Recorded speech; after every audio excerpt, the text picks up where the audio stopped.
Okay, welcome everyone. Call this meeting to order. Please stand for the Pledge of Allegiance. I pledge allegiance to the flag of the United States of America and to the republic for which it stands, one nation, under God, indivisible, with liberty and justice for all. Will the city clerk please take attendance? All council members are present, Mr. Mayor. And Vince is our city attorney's on the line? Correct. All right. Welcome, Vince. Item 3, approval for the agenda. And entertain a motion to approve the agenda. So moved. Second. Any comments about the agenda from the public? Council, questions, comments? Please call the roll. Hager. Aye. Niemeyer. Aye. Specker. Aye. Tiltonburn. Aye. Wendell. Aye. Avery. Aye. Doran. Aye. Okay, we'll start with item 4, budget workshop number 1. Item 4 is budget workshop number 1. We will be reviewing budget overview and operating budget and outside agencies. Samantha Beckman, our assistant to city manager, and Ashley Wrench, our finance director, will present this item. If I can, real quick, just introduce Sam. Sam and Ashley have been a critical part in leading this year's budget process for 2026. Sam's going to go ahead and present the presentation, but just know that Ashley's done a phenomenal job helping her with this process, but just as importantly, all the department heads working together on behalf of the organization to bring you forward a recommendation on behalf of administration. Sam, of course, is going to tell you it's a balanced budget, but at the end of the day, we all work cohesively together to really ensure that we have what we need within the budget, the request for the departments, trying to take care of outside agencies and other partner agencies, and at the end of the day, coming to a balanced budget that is sustainable and well-balanced and financially feasible. So thanks to Sam and Ashley for doing the heavy lifting here, and look forward to the presentation that Sam has for you tonight. All right, well, great, thanks. It's great to be here. So this is the 2026 budget presentation, and I just want to let you guys know to feel free to interrupt me throughout, and we can answer questions as we go, or if you want to wait till the end and answer questions at the end, that's all right as well.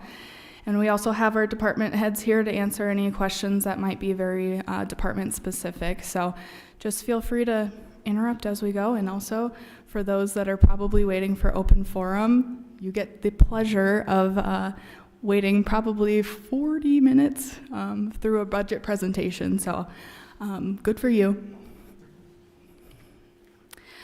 All right, so on tonight's agenda, we're going to be talking about our operating budget and our outside agencies, as well as our 10-year financial projection tonight.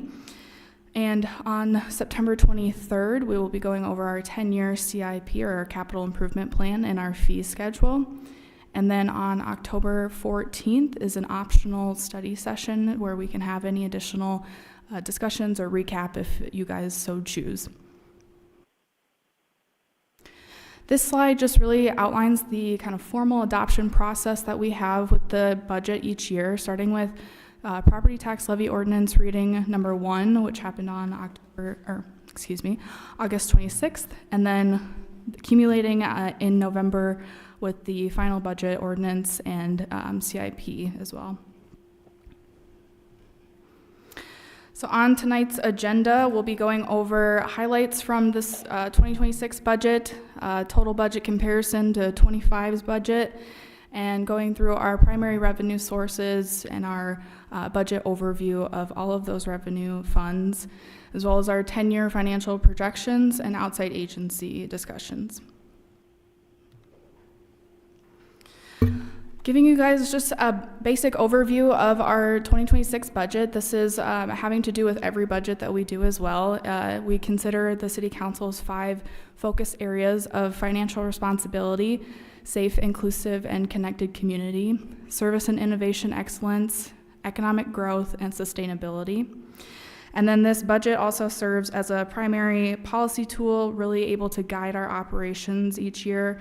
And it then also is a really valuable communication device that helps us promote transparency regarding city operations to both the public, and then also helps, obviously, our departments keep track of things. Our highlights for next year's budget: the total budget is almost $650,000 less than the 2025 budget, which is really interesting. But we're seeing about a 3% sales tax growth, 5% property tax growth, and even though our total budget is less than 2025's budget, our general fund is $1 million increased from the 2025 budget. And that general fund increase is really having to do with staffing increases, so wages and training in there, as well as the BMU water treatment plant project revenues coming in, and just kind of cost escalations of materials in there. Through the 2026 budget process, we are not recommending any additional positions being added. And the budget team utilizes a multi-year actual expense averages to find additional areas where we can trim anything that might be additional line items that could save money throughout this. So again, kudos to Ashley and Tyler in the finance department, really helping to create that intuitive and sustainable budget moving forward.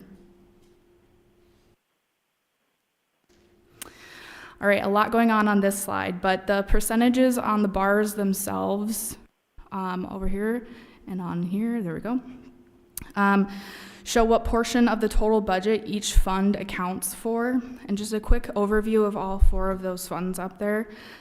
The general fund is your primary operating fund, which includes police, fire, public works, parks, along with several other departments.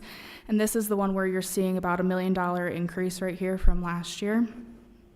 The enterprise funds operate more like a sustainable business model. So think of your solid waste division, the liquor store, the golf course, and the airport there. Moving over to your special revenues and your debt services. Examples of these include the Dakota Bank Center, tax increment financing districts, our bed, booze, and board tax, or 3B tax. And then moving on to our 4th one over here, our CIP, or our capital improvement plan. This is your second penny sales tax that goes toward our 10-year capital improvement plan to fund those large projects over $25,000. So the headline on this slide is that we are seeing about a $650,000 difference from 25's budget to 26's budget, about a 1% decrease. And that decrease is really directly related to less anticipated projects in the enterprise funds and the CIP fund over here. So for an example, in 2025 this year, we had a lot of solid waste master plan projects, like we had a $1.5 million leachate force main project. That's just simply not going to happen again. So we're seeing a lot of those projects just as one-time projects.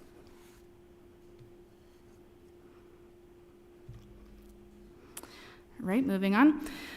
Again, gonna go over some of your primary revenue sources here. Your sales tax, we're seeing about the 3% growth there. Your property taxes, about a 5% growth. And then your 3B, or your bed, booze, and board tax. And then your business improvement district, which is also called a BID or a pillow tax. That's the $2 per night on hotel stays that we receive. In 2026, we are calculating our sales tax by taking a 3% increase over our 2025 budget to get just over $10.5 million in sales tax. Again, credit to Ashley and the finance department for continuously monitoring national and local trends here to ensure financial sustainability. And then compared to our peer communities, our 3% estimate remains very conservative here.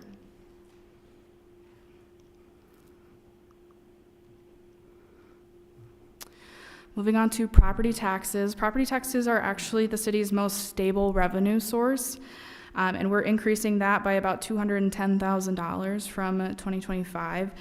Our property taxes are a formula-driven number based on the prior year's numbers plus factors, including the Consumer Price Index, or the CPI, which is at 2.9%, and the new construction growth numbers, which are at 2.09%. And we get that number from the county just based on assessed values that are increasing. State law caps CPI and growth both at 3%. And this year, the growth rate is at that 2.9%, so very close, but not at the 3% at this point. And then, again, growth is calculated through the county's community construction data. The state caps both of those, and the state is actually currently affecting, or the state cap is affecting our faster growing peer communities in South Dakota a bit more than us. So if you are growing at a pace that is above 3%, you can only capture up to the 3%, and you won't get the difference in there.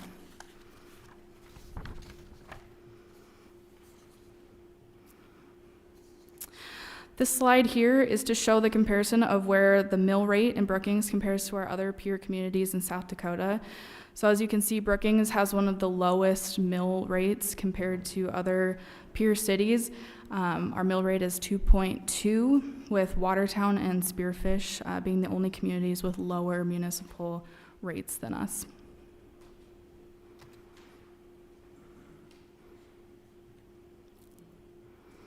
Another example slide here, if you own a house in Brookings that's worth $350,000, you're going to pay about $4,500 in taxes each year. 53% of that goes to the school district with about $2,500. 30% goes to the county, about $1,400 there, and then the city receives 17% of your municipal taxes there, about $770. Next up are 3B, or our Bed, Booze, and Board. This primarily funds our economic development agencies and drivers like the BEDC, Visit Brookings, Downtown Brookings, the Chamber of Commerce, Dakota Bank Center, and the Research Park. Our 3B budget is estimated at $1.39 million for 2026, and that's based on adjusted inflationary factors such as CPI in there. And you'll notice that in 2024, there was a bit of a spike in there. We actually had a one-time payment come in 2024, so actually the curve that you're going to be looking at is probably right around here.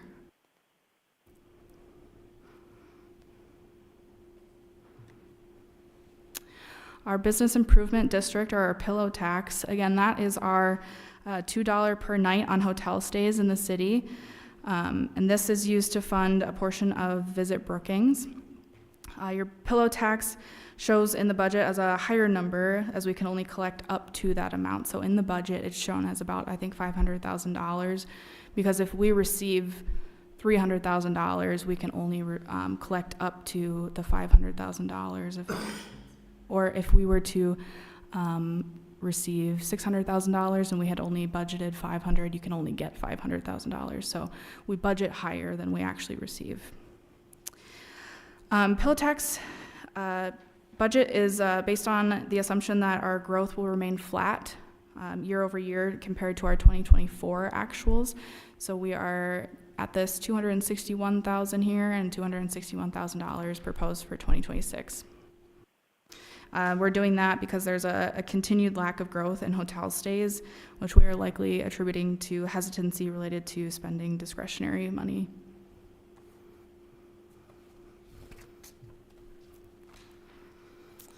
Okay, so going back to our general fund here, we'll get into more details in upcoming slides, but your general fund, again, that's primarily based on your sales tax, your property tax, things like that, and goes towards funding your police department, your fire department, your parks department, all of those other departments that you think of when you think of the city.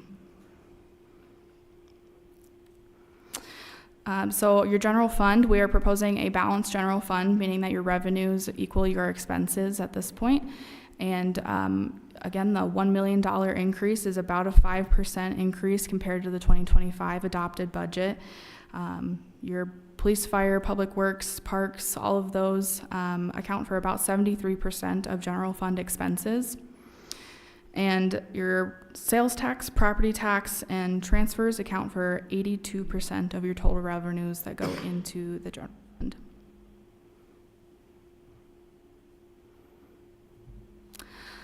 So what are we doing with the general fund, right? So this is our primary operating fund that we use. So you're going to see some changes in here. We do have a new city attorney relationship. We're now using Woods Fuller out of Sioux Falls. We had previously been using Steve Breitzman, who was a local city attorney for us, who has since retired. But you're going to see some increases with the new city attorney relationship. We are also undergoing an ordinance recodification, which I know is everybody's favorite thing. It happens once every 10 years, and it's a very big lift on the city clerk's office. We're conducting a salary survey next year in 2026, and then implementing that in 2027. And we're also seeing employee wage increases, and we won't go into those very specifically because we are still in the meet and confer process with the unions at this point. So once those unions wrap up negotiations there, we can share what those increases will be next year. And then you're also seeing some large facility increases. We had the addition of the Fifth Street Gym, so you're going to have some operating costs that come with that. And the City County Government Center, this building, also has some projects. We've got some safety and security upgrades and some IT upgrades as well. So again, looking at the revenue for the general fund, we're seeing that 3% sales tax increase over here, about a 5% property tax increase. Your transfers in are increasing, and those are things like we receive money from Brookings Municipal Utilities, the liquor store, the landfill, our tax increment financing districts, and our 3B. So those are all in the transfers in. Your department revenues are increasing here as well. Those are things like your permitting fees, fines and forfeitures, and then any changes that we have with any fee analysis that might go on throughout the year. Intergovernmental revenues, those are things like our state and county shared revenue sources. There's a bunch of them listed off in here, but your state and bridge tax, your state liquor tax, things like that. And then other revenue sources for your general fund, you got about a $1.6 million increase in here, about a 5.5%. And those are the liquor store markup, money market interest accounts, and then some other fees that might go in there as well.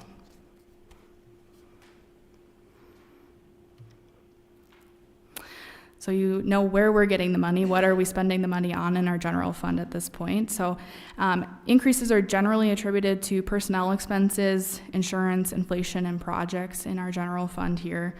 So the police department is seeing about a 7% increase, or about $370,000. That's mainly due to personnel expenses and inflation. Public Works, about an 8.5% increase. Again, personnel expenses, vehicle maintenance, inflation, and then we also have the city county building is baked into the Public Works department budget. So you did see that on this slide. We had some city county building improvements. That's shown in this column over here. Your Parks, Recreation, and Forestry department seeing about a 6.3% increase, about $255,000. Again, personnel, we also have the operations of the Fifth Street Gym in here, vehicle and equipment maintenance, and then inflationary factors as well. Finance, HR, and IT, about a 3% increase, and then library, also skipping over a little bit, about a 2% increase. Those are all going to be personnel driven as well, so anything under like a 3-4% typically is about personnel and inflationary factors. The administration column over here, we have a little asterisk down here, but this is the mayor and council, the city clerk's office, city manager's office, and the city attorney's office. You're seeing about a 15.9% increase, about $250,000 increase there. Again, we had some bigger things happening in these departments this year. So we have that new city attorney relationship. We have an ordinance recodification, and then we have some personnel expenses as well. Our fire department, we are seeing a 12% increase for personnel, and then increasing fire engine and vehicle maintenance next year.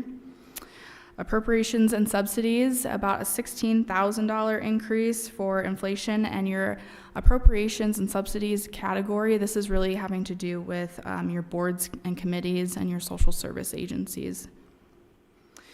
You're seeing less transfers from one account to another, and then your non-departmental is decreasing, and that's because we didn't have to make as big of an increase into our contingency fund this year.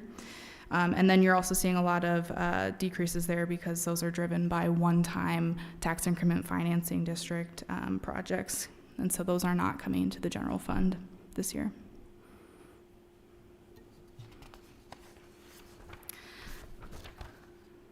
In our general fund outlook here, we've got about a 10-year outlook, and it's looking really good. You do see in 2021 and 2022 that those were up pretty significantly, kind of into 23 as well.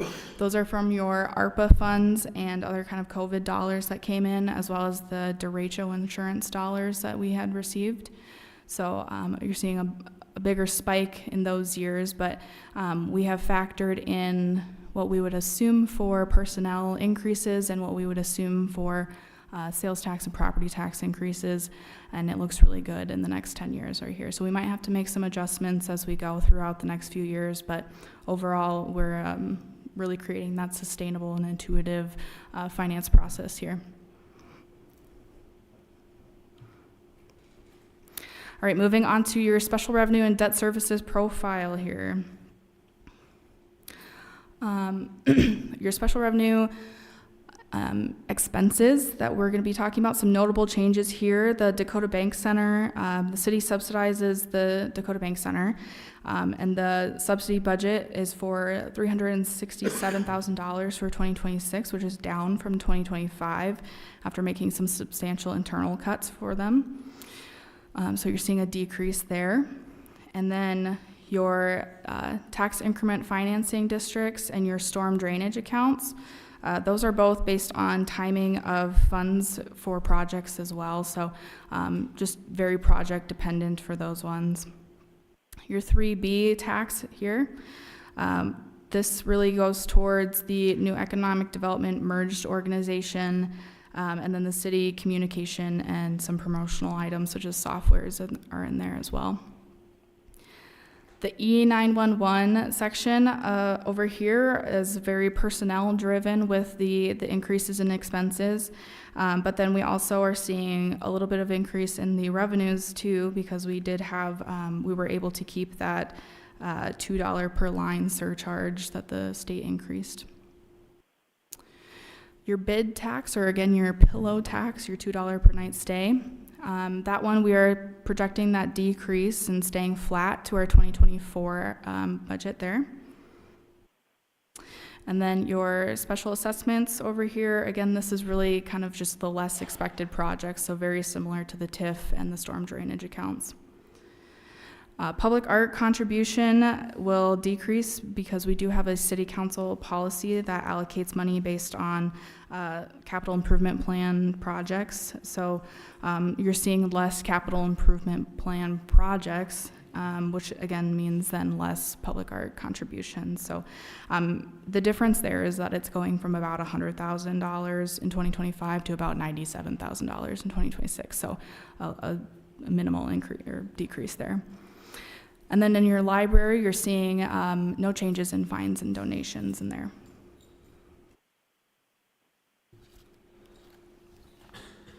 Moving on to our enterprise funds, and again, these ones are the ones that are supposed to kind of act like a sustainable business model, right? So think of the golf course, the landfill, those type of things.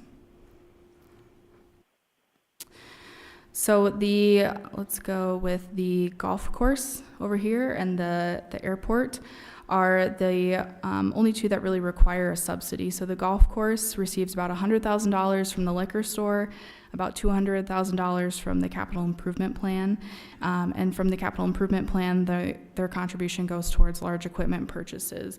It's also noted for the golf course as $1.2 million expected because we are currently under contract negotiations with a management firm.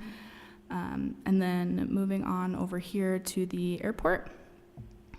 They also receive a subsidy, about $230,000 from the landfill and about $60,000 from our capital improvement plan. Our capital improvement contributions will go towards a new snow building, and that is grant contingent at this point. Enterprise fund expenditures are decreasing by about $2.7 million in general compared to 2025, and those changes, again, are largely due to less anticipated projects in these categories. So in 2025, we had a lot of those larger projects. Again, I noted that leachate force main system, about $1.5 million. We had the equipment storage building at the landfill, which was about $500,000. And we also had about $800,000 for the golf course water sourcing project there. So those are just kind of those one-time big purchases and big projects that will not be happening this year.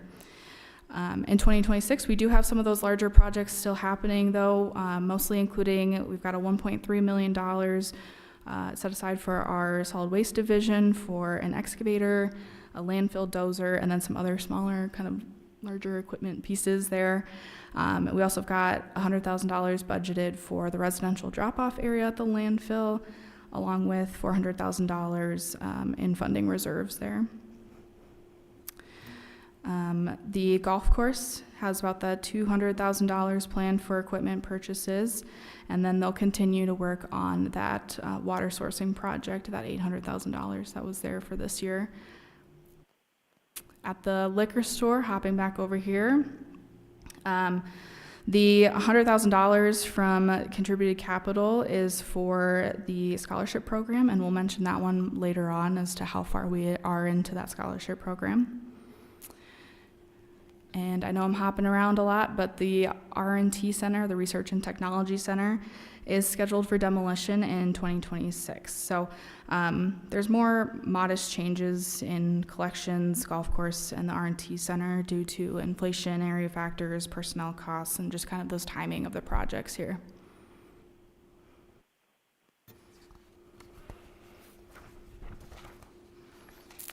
Okay. Moving on, we've got our outside agency funding processes. We've got two processes here that we do. Our social service agencies, we budget those each year due to our inflationary factors, so about a 2% increase for CPI. And the United Way handles that process for us.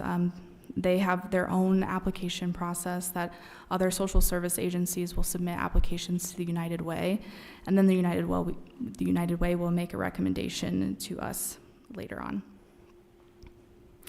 And then we also have the second process here where the city actually receives our economic development applications that go along with the city's budget process, as well as other outside agencies that might not fit in the social service agency category. And we get those applications back to us about June 1st of every year so that we can talk about those as we go through the budget process. So there's kind of a few different ways that we fund our outside agencies. So this is our outside agencies that are funded through our general fund. So again, your sales tax, your property taxes, that's your general fund, that first one that we had talked about. Your general fund will subsidize things like social, human, and educational services that are not directly tied to economic development or capital expenditures. The Brookings School District requested $195,000 and will receive $195,000 in 2026. The Humane Society contract will be still formula driven based on their services that they provide up to $50,000. The Humanities Council request, that was for the Festival of Books that happens every other year, so that's down here a little bit. Our Community Band and Arts Council funding will be consistent with previous years. And our social service agency funding will increase again by a little over 2% based on our inflationary factors. And the City Council policy calls for a maximum allocation equal to 14% of property tax levy for this category. Your current allocation is $570,000 over here, which equates to about 12.936%, so just under that 14%.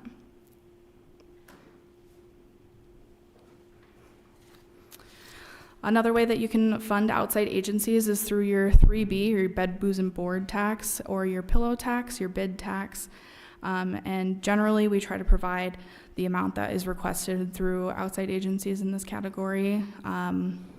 The Brookings Economic Development Corporation, Visit Brookings, the Brookings Area Chamber of Commerce, and Downtown Brookings have all signed a letter of intent to join this new merged economic development organization at this point. And we have asked each of the entities to submit a request as if they would continue to be funded at their normal rate, so that we knew how to allocate for next year for the new merged organization.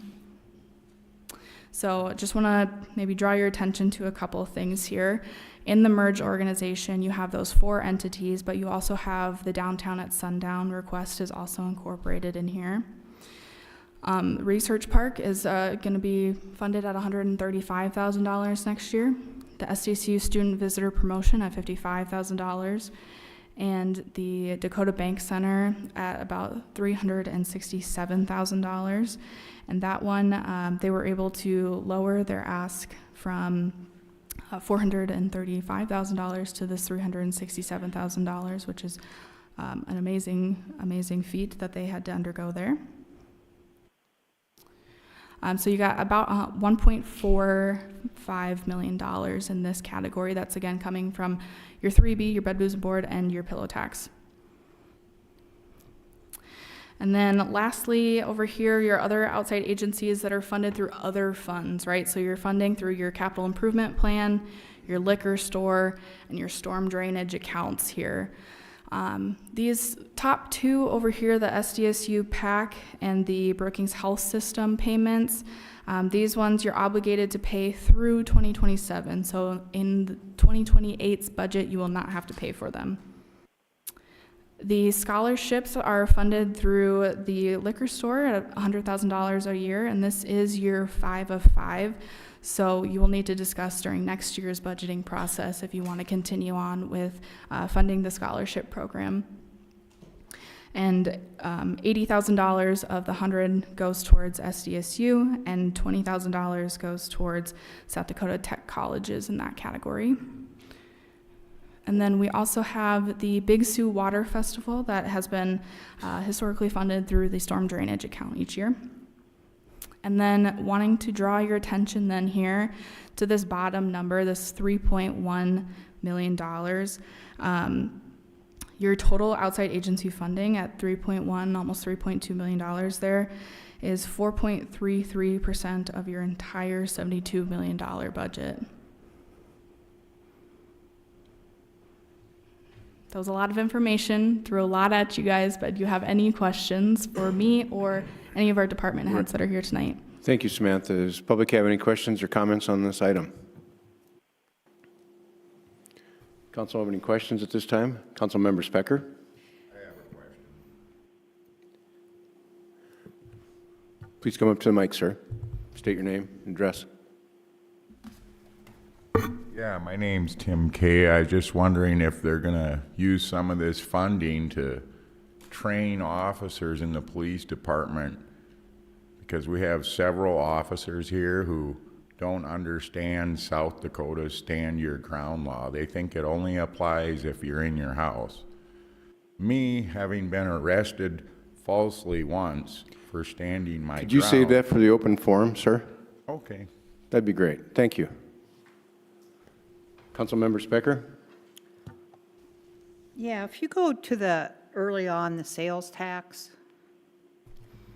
budget for 2026, and I know I've asked you and Ashley this question before, but that it really kind of bothers me when, you know, normally when you're doing the projections, things tend to follow the line more, but here you have it, you know, flat. I mean, if you could just explain that. I mean, I kind of know why, but I think an Yes. explanation, because, you know, Yes, we can that definitely. these are actuals and adopteds, but why isn't the proposed based on the past actual, so that you would see more of the proposed, like it would be higher, I would think, for the 2026? Yes. So each year we propose a lesser amount than what we actually receive to be fiscally conservative. So then anything over and above what we have budgeted then will fall into the City Council financial policy projects for the next year. So right now we are budgeting this 3% increase over 2025's budget. So we are doing it a little differently this year. However, you're right, it does look a little interesting this way. But we do this so that each year we are remaining conservative and that we don't want to overpromise things and then underdeliver. So the 2025 actuals are likely to be higher than what was adopted. At this point, they are looking, yes. Okay. Thank you. Councilman Darren? Thank you, Mayor. First, thank you to Sam and Ashley for your work on this presentation. I really like how digestible and transparent it is. I just have a couple of small clarifying questions. So the first is on slide 17. I'll flip to it too really quick. I just wondered with the city-county admin building, those improvements, is that just on the city side or is this in common areas that will share the cost with the county as well? Yes, so these will be with both the city and the county. The county pays for 52% and the city pays for 48% of improvements towards this building, just because the county's got just a little bit more space. And there's a joint powers agreement that we have that written out in. Okay, perfect. And then I also wondered, in our selection process and interviews with our new city attorney, we talked about that it's going to be expected to see an increase. I was just wondering, since it is mentioned throughout the presentation, was the increase percentage about as expected when we began discussions, or after we got into the relationship, has it increased even more than expected? Just kind of wondering about a check-in on that. Yeah, I could talk about this one. The increase was anticipated because we have more attorneys working for us. What wasn't anticipated was the amount of work that we're now seeing. There's a lot of projects in the hopper. Just to give you an example, this year is in August alone is the third highest building month we've ever had in the history of Brookings. So we're seeing a lot of construction, a lot of development, but also potential litigation, questions that are popping up that we've never seen before. And so we're utilizing the legal services. What's great is we have a number of attorneys on the bench that could help us answer these questions. So we're getting a fast turnaround, a very thorough turnaround, but that's coming at a cost. Sure. I understood that it was a pretty high workload, so I appreciate that. My final question is more of a broad stroke here. So you had mentioned on a few slides, how hotel stays continue to decrease. We have caps on different funds that we can collect. I'm wondering, in your opinion, are there areas of potential budget stress or vulnerability that you see in the near term with our general budget, or overall budget, I should say? Yeah, I would say with our 3B and our pillow tax, it's really interesting to see the numbers as they come in each month. And what we're seeing currently is that people are coming to town, they're eating, they're spending their money, they're buying alcohol, but they're not necessarily spending the night here. So we can't necessarily collect that $2 a night on the hotel stays for the pillow tax.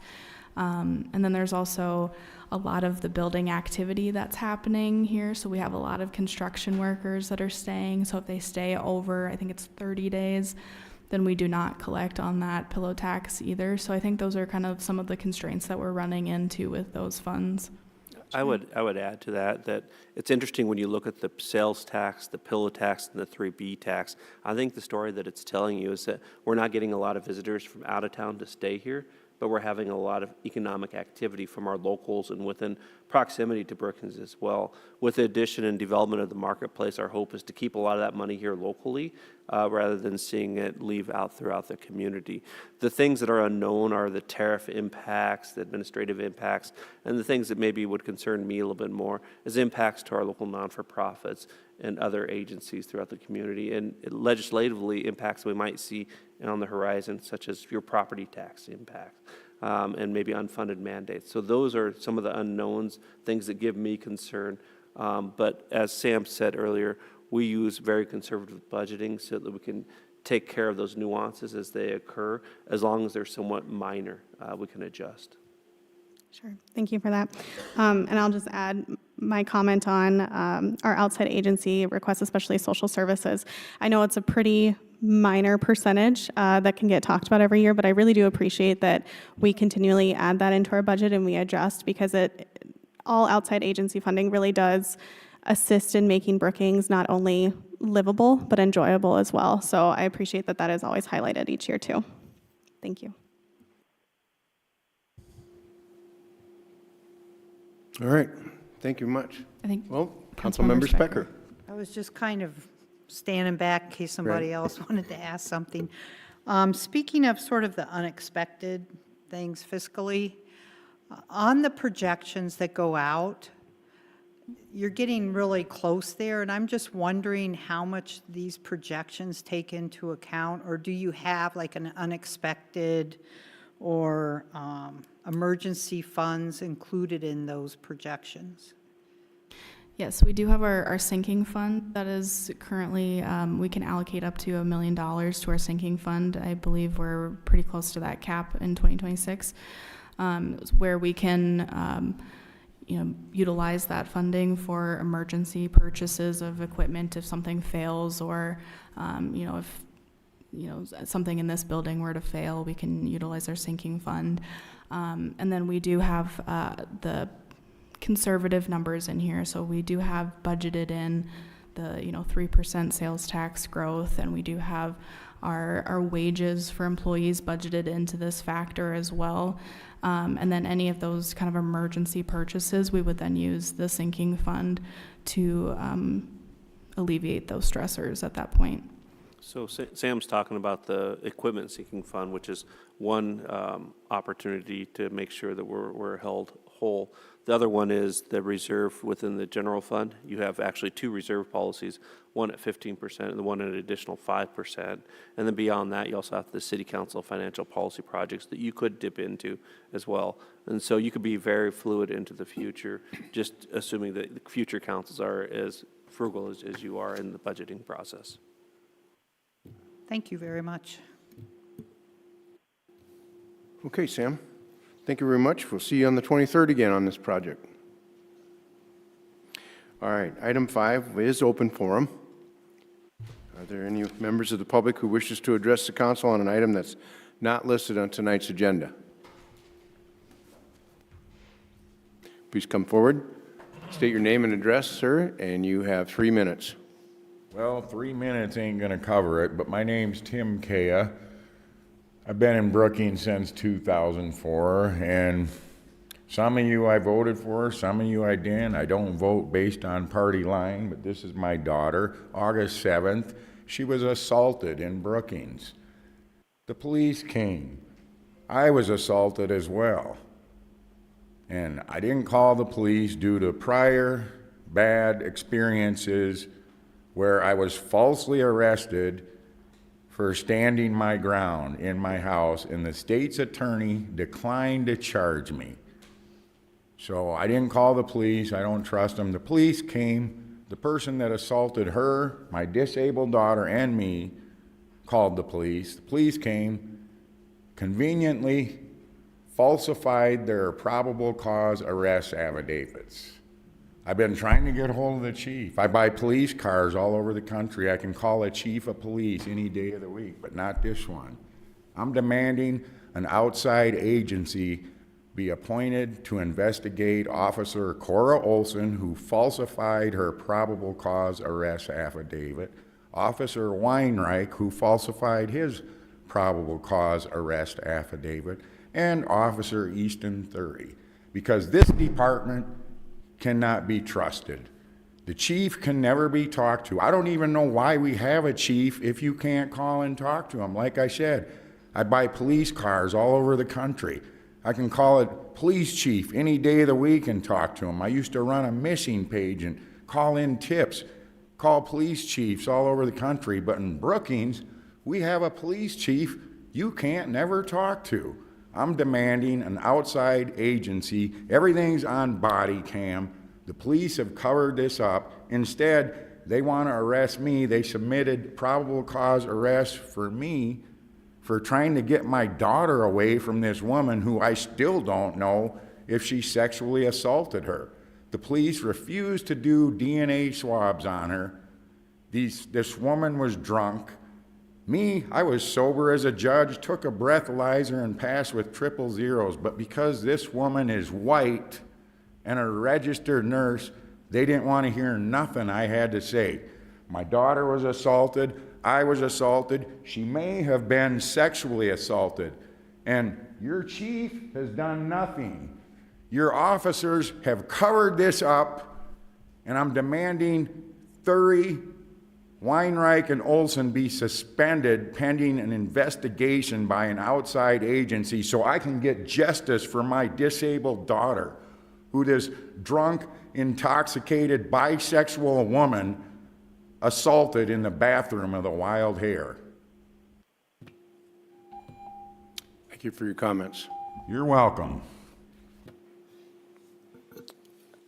I think I would just like to comment that for members of the public that have concerns about the police department, there is a process that the public can follow. All of our policies and processes are listed on the city's website, and we encourage public to follow those processes. There are oftentimes matters that we cannot comment on because there are in the legal processes. And so I don't want to speak any further than that, but I just want the public to be assured that we do take all matters serious. And we encourage the public to follow the process that we've identified in the process that's outlined within our website. Thanks, Mayor. You can take mine serious. Are there any other comments for open forum? Yeah, I have another one unrelated to this. You had your 3 minutes, sir. This is a completely different matter. We're going to move on to item 6, consent agenda. Action on the consent agenda. There are any items that need to be removed from the consent agenda? Entertain a motion to approve the consent agenda. So moved. Second. Is there any public comment on any of the consent agenda items? Council have any questions, comments? Please call the roll. Niemeyer. Aye. Specker. Aye. Tildenburn. Aye. Wendell. Aye. Avery. Aye. Doran. Aye. Hager. Aye. All right, move on to presentations and reports, and I have a proclamation, Suicide Prevention Month. I invite Nikki Enning, Tara Nelson, and Heidi Gullickson to come up.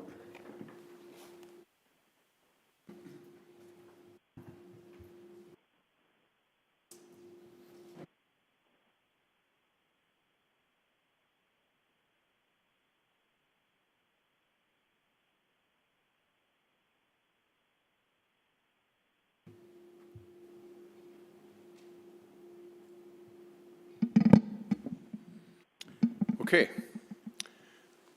Mayoral proclamation. Whereas in South Dakota, suicide is the 9th leading cause of death and the 2nd leading cause of death for individuals aged 10 to 34. And whereas in 2023, South Dakota reported one of the highest suicide rates in the nation, with approximately 20 deaths per 100,000 residents, well above the national average. And whereas local leaders, schools, healthcare providers, nonprofits, and community members continue to work together to reduce stigma, promote protective factors, and expand access to mental health resources.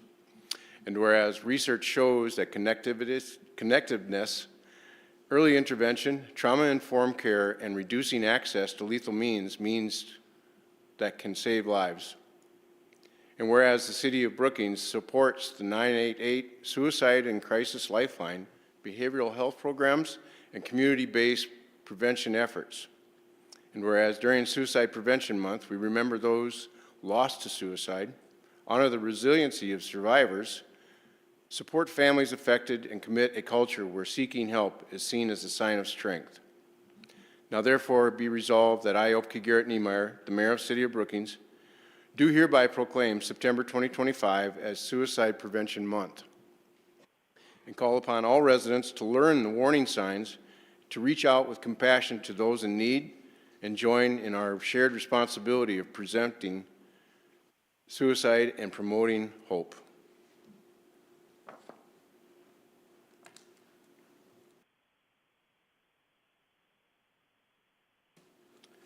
Okay, I assume someone has something to say? What's that?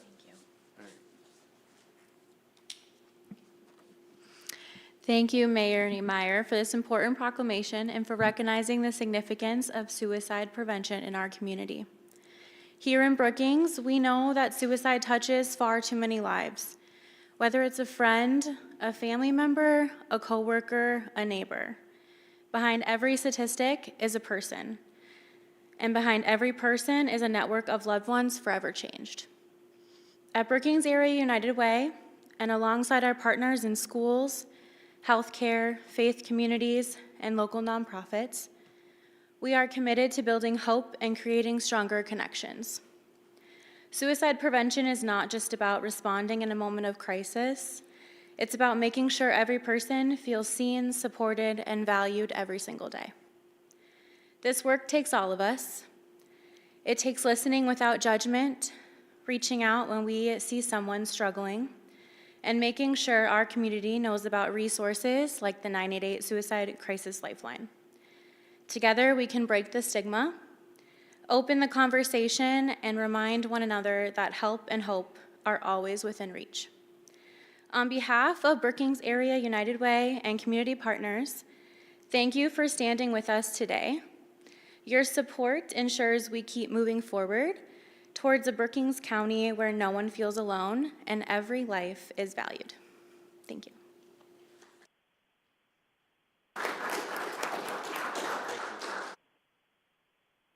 Yes, ma'am. Yep.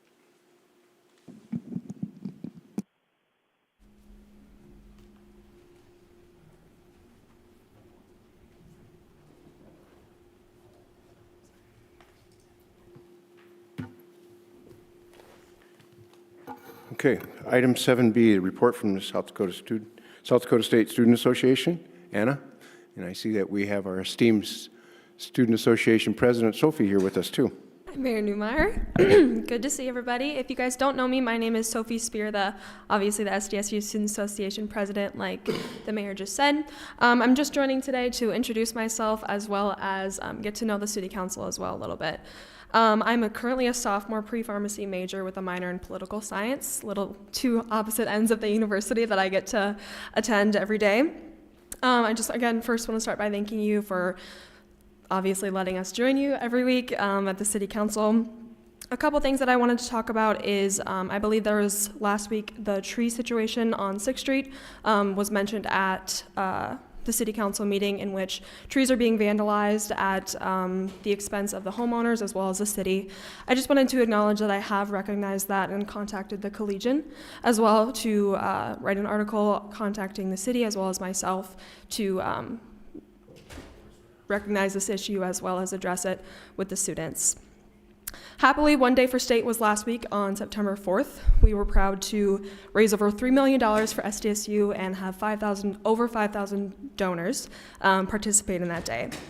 Our enrollment announcement will be tomorrow sometime, hopefully, so we can get to know what numbers we had for this year. Thank you. This week, we will also be hosting our interviews for new Senator-at-Large applicants. That will be tomorrow night and Thursday night as well. And then our committee assignments have gone out and some of them have started to meet. Our finance chair and our finance committee have started going over our internal budget to see ways that we can improve that and also work on it to support more of our organizations on campus.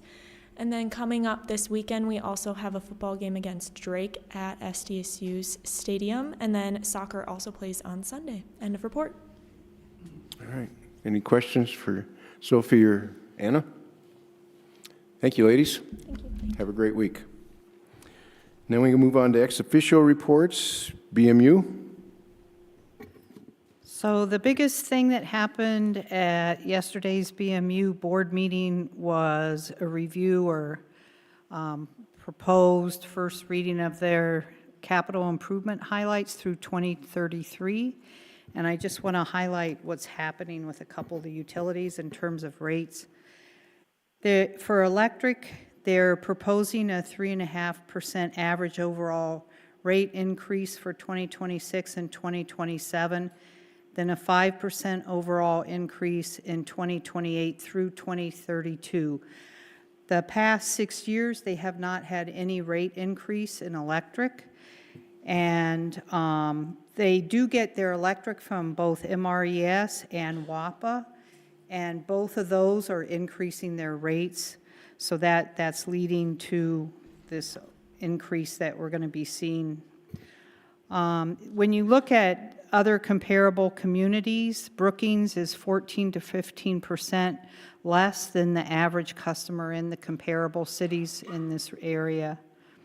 As far as telephone and video, there's going to be no local rate increases, although there will be some changes coming in the future on streaming, and the rates are comparable to other areas. As far as wastewater, there will be a 5% average overall rate increase that's being proposed for 2026 and 2027, then a 3% increase in 2028 through 2033. These rates are about 1.7% above the average cost of other communities.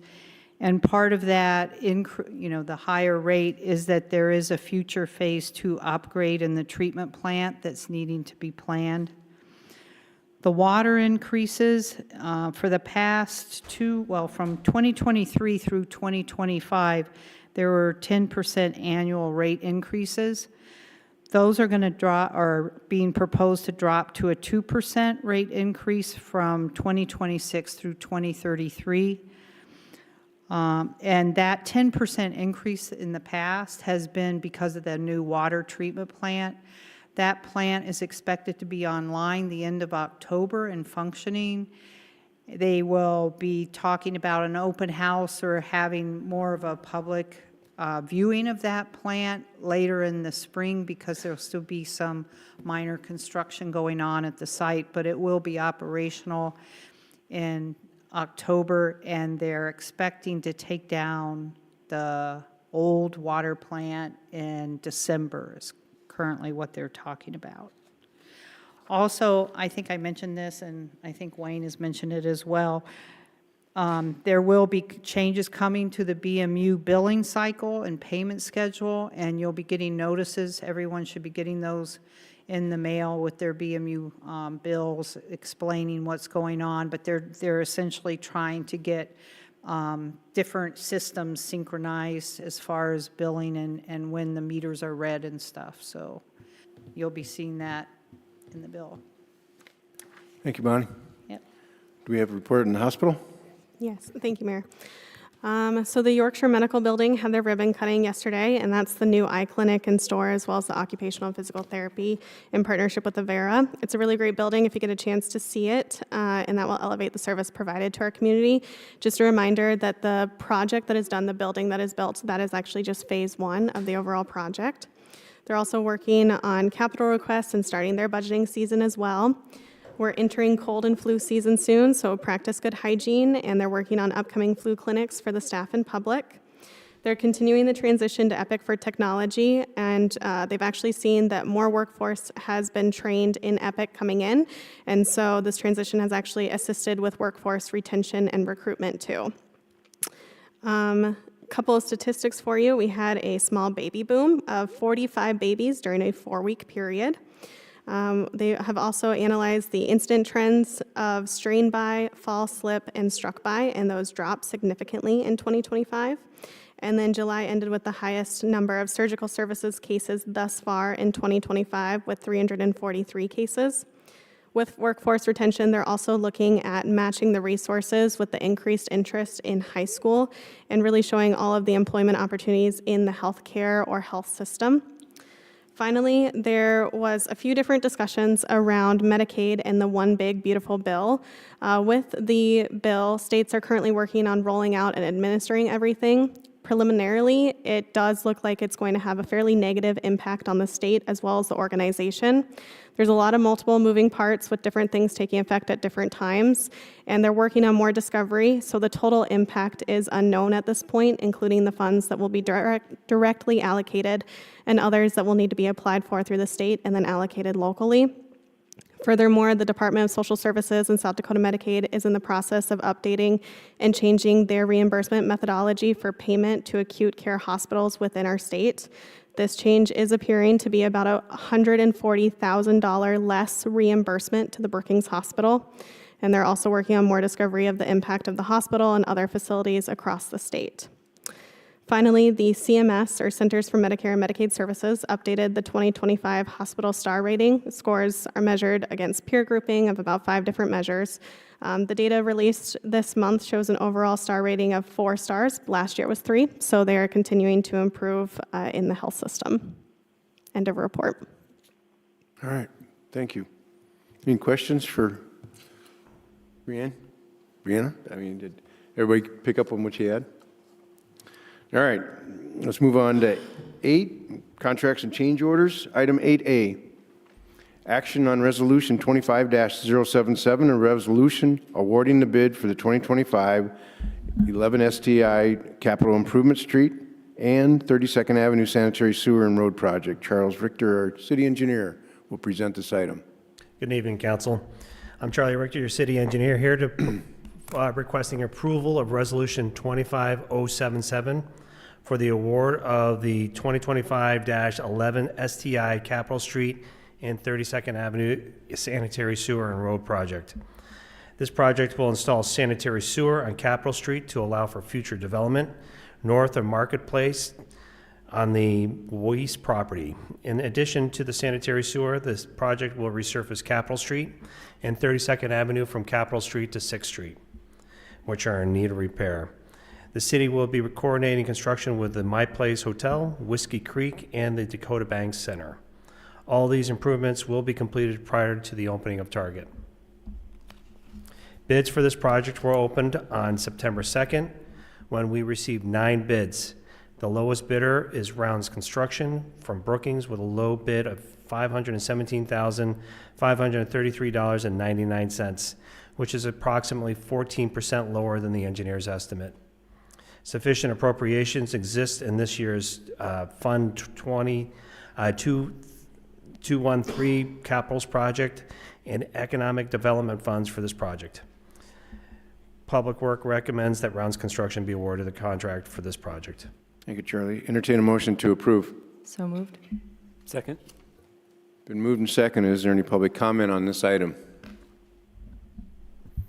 Cheapest doesn't always mean the best. That's the way we have to do it, sir. Is there any other public comments on this item? Council questions, comments? Please call the roll. Specker, Aye. Tiltonburn, Aye. Wendell, Aye. Avery, Aye. Doran, Aye. Hager, Aye. Niemeyer. Aye. Item 8B, action on resolution 25-076, a resolution awarding the bid for the public drop-off Z-Wall construction project. Charlie Kuhn, our solid waste manager, will present this item. Good evening, Mayor, City Council members. I'm Charlie Kuhn. Item 8B is proposing a resolution that will award the bid for construction of the public drop-off area and authorize the city manager to execute the contract and any associated change orders. As recommended in our 2023 Solid Waste Master Plan, the city's Solid Waste Division will install a public drop-off area at the Brookings Regional Landfill. A conceptual drawing is shown on the overhead. This area will allow for residents to drop off their garbage into roll-off containers instead of driving up to the landfill's working face. Keeping smaller vehicles away from the working face will improve traffic flow throughout the facility, improve safety for the residents, commercial drivers, and equipment operators, and increase the overall customer experience while at the Brookings Regional Landfill. On Thursday, August 14th, the city published the bid notice, and on Tuesday, September 2nd at 1:30 p.m., staff opened and read each bid. In all, 4 responsive bids were received. Staff reviewed all bids and determined that Clark Drew Construction, operating out of Brookings, submitted the lowest responsive bid in the amount of $217, $217,800. Clark Drew's bid is approximately 35% lower than the next lowest bid, as well as 38% lower than the engineer's proposed estimate of cost, and 44% lower than the approved budget allocation. Staff recommends approval, and that concludes the presentation. Thank you, Charlie. Entertain a motion to approve. So moved. Second. Is there any public comment on this item? Council have questions? Councilmember Specker. Yes. I'm just curious exactly where this is. Like, if you look at this map, do people then get weighed when they come in? You're still going to pull onto the scale. You'll go past the main building, and instead of going up to the landfill, which is up on the right, it's actually immediately to the north of the main building, behind it though. So right now it's like tires and scrap metal and like where all the white goods are, like the air conditioners and refrigerators. And we're adding it into that area and kind of redoing that whole area. So that'll be the public drop-off area. Okay, great. Yeah. Thanks. Well, it was hard to tell on your Yeah. picture. Thank you. What's that? I just wanted to comment how excited I am about this project. It not only takes customers away from the landfill and the facing where we're doing a lot of the equipment with our heavy equipment and operations, but also it's about customer service, allowing one place where customers can go to drop off their goods. I'm just truly excited about this project. It was outlined in your stormwater or your solid waste master plan that was adopted here just about a year and a half ago. And so this is a major project coming forward, and I think our customers and our residents will be very happy with it. So Yeah, thank you. It's going to be great. Charlie, is this project slated to be done yet this fall? Yeah, it should be done by the end of October. Okay, cool. Any other questions, comments? Please call the roll. Tildenburn. Aye. Wendell. Aye. Avery. Aye. Doran. Aye. Hager. Aye. Niemeyer. Aye. Specker. Aye. All right, move on to 9A, or item 9, first readings. Item 9A, introduction and first reading on ordinance 25-028, an ordinance to change the zoning within the joint jurisdictional areas surrounding the city of Brookings. Address is 21625 471st Avenue. Mike's Truck will present this item. Thank you, Mayor and members of the council. Ordinance 25-028 is a first reading for a rezoning in the joint jurisdiction area just south of town. The applicant is Ostrom Excavating. In 2021, they purchased property south of town for their expansion of their contractors business. They're an underground excavation company, and they needed a large area with space. They've since constructed a few buildings out there. They've expanded their workforce, expanded their equipment, and as one component of their operation, they do concrete crushing. It's not their primary, but it is a component of it. Recently, earlier this year, we changed some of our zoning regulations to address concrete, asphalt, rock crushing type operations. They're currently zoned B3. That use is not allowed within the B3 zoning. They're seeking a rezoning from B3 to I1 simply to be in compliant with our zoning regulations, and that's kind of what initiated the rezoning request. Staff supports the rezoning request, and this does come to you with a favorable recommendation from the joint planning commissions of both the city and the county. The city's vote was unanimous. With that, I'd stand for any questions you may have. All right, thanks, Mike. Is there any public comments on this item? Council, questions, comments at this time? All right, second reading will be on the 23rd of September. Now, on to second readings and public hearings. Item 10A, second reading and action on ordinance 25-030, an ordinance certifying the 2026 City of Brookings property tax levy to the Brookings County Finance Officer. Ashley Wrench, our Finance Director, will present this item. Good evening, Mayor and members of the Council. This is the second reading of Ordinance 25-030, certifying the 2026 property tax levy to the Brookings County Finance Officer. State law requires that municipalities certify tax levies included in the annual appropriation ordinance to the Brookings County Finance Officer by October 1st each year. The city's levy is computed by taking the amount that was certified last year plus factors for growth and the consumer price index, which are provided to us by Brookings County. To calculate the levy for 2026, the factor is for growth is 2.09%, and the consumer price index factor is 2.9%. The total property tax increase for 2026 is $209,516 for a total of $4,408,219. No changes have been made since the first reading, and staff recommends approval of this ordinance as presented. With that, I'll stand by for questions. Thank you. Thank you, Ashley. Entertain a motion to approve. So moved. Second. Is there any public comment on this item? Council questions, comments? Councilmember Specker. I just am just maybe a little bit confused why these percentages are different than what was in earlier tonight. Is that what's, like it was 2.94, I think, and 2 point something for the growth factor? 2.3? Yeah, I'm not sure why on the presentation that it's different, but it's actually, the growth factor is 2.09 and the consumer price index is 2.9. These are the percentages from last year, so. Okay, good, I'm not Yep. completely losing it. Yeah. Councilmember Hager? I really just wanted to draw the public's attention to what we actually saw during Sam's budget presentation. There were a couple of slides in there that I think are very, very helpful for folks as they're trying to understand things relating to their property taxes. So this is more a comment more than anything else. But there was one of the slides that really showed what our property tax levy is compared to other peer communities here in South Dakota. And so really the only cities that are lower than us is Spearfish and Watertown. So I think that's something to draw people's attention to. But then, also just that graphic that kind of showed what your property taxes look like in terms of a home that is valued at $350,000. And again, just kind of showing that 17% or about $700 goes to the city. So that just shows how, we're trying to do the most with those tax dollars. All right.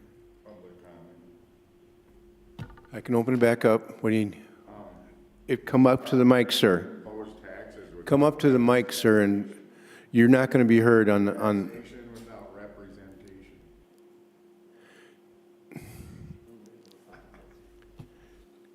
Councilmember Wendell. Thanks, Mayor. I just wanted to note that the documents that are attached to the agenda, both the memo and the ordinance, do have the correct percentage and dollar amounts noted. So for folks that were comparing the slide to those, the documents do have correct percentages on them. Thank you. Okay. Please call the roll. Wendell, Aye. Avery, Aye.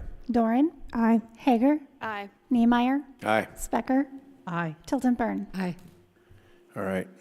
Move on to item 10B, second reading and action on ordinance 25-031, an ordinance authorizing budget amendment number 7 to the 2025 budget. Ashley will also present this item. Thank you, Mayor. This is the second reading of ordinance 25-031, amendment number 7 to the 2025 budget. This amendment transfers $100,000 in general fund reserves to the City Council Financial Policy Projects Fund. From that fund to the Fire Facility Capital Project Fund to initiate the engineering and soil testing for replacing the downtown fire station. According to the preliminary schedule, the council and public presentations and community engagement, as well as the design phase, will occur this fall with bidding planned for early next spring pending site determination. No changes have been made since the first reading, and staff recommends approval of this ordinance as presented. I'll stand by for questions. Thanks, Ashley. Entertain a motion to approve. So moved. Second. Is there any public comment on this item? Council have any questions, comments? Please call the roll. Avery, Aye. Doran, Aye. Hager, Aye. Niemeyer, Aye. Specker, Aye. Tilton Burn, Aye. Wendell. Aye.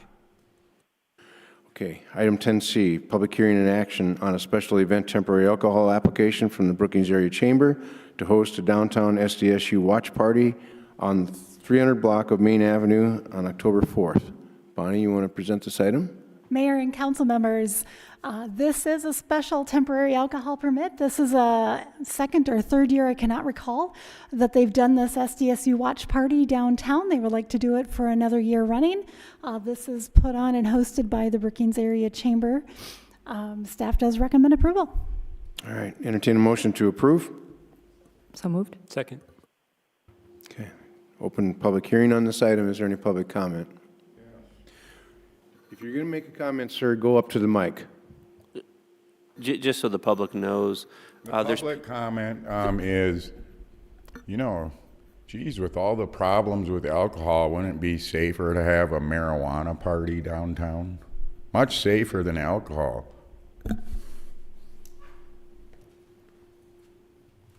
Any other public comments? Council have any questions, comments? I attended the one last year. It went very well. So, please call the roll. Doran. Aye. Hager. Aye. Niemeyer. Aye. Specker.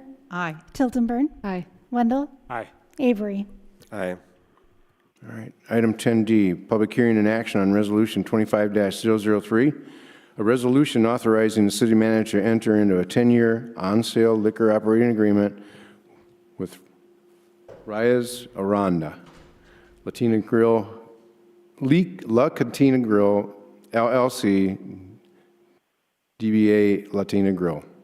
Bonnie will present this item. Oof.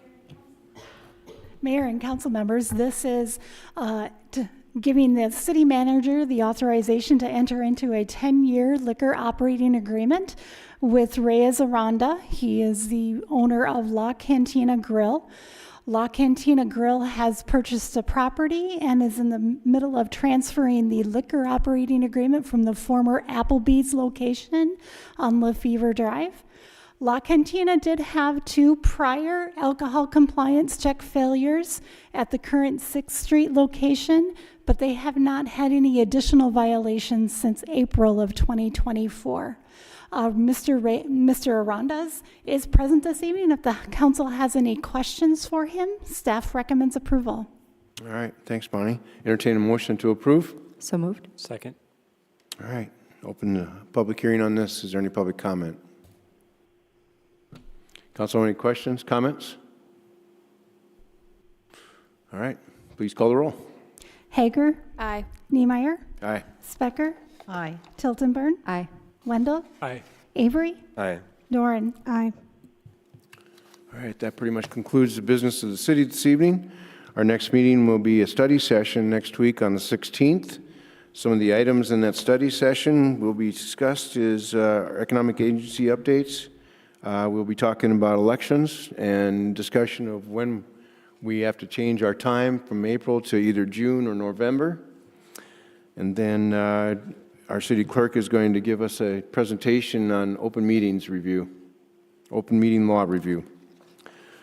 Then we have September 23, our next stated meeting. Obviously, the first readings we had this evening, we'll have second readings on. Addendum to volunteer listing and Public Arts Commission appointments on the consent agenda. And then we'll also have Sam's second presentation on the, and that will include the CIP and the consolidated fee schedule. And then we have, at 5:30, we have the joint jurisdiction meeting. So our meeting will start at 5:30, regular meeting starts at 6. All right, and that being said, any items that the city council members want to bring up for a future meeting? Okay, we will be going into an executive session. We will not be making any scheduled action afterwards. So we will be adjourning as soon as executive session is done. Item 13, executive session pursuant to SDCL 1-25-23-2.3 for consulting with legal counsel or reviewing communications from legal counsel about proposed or pending litigation or contractual matters. I entertain a motion to enter an executive session. So move. Second. Those in favor say aye. Aye. Aye. We are in executive session.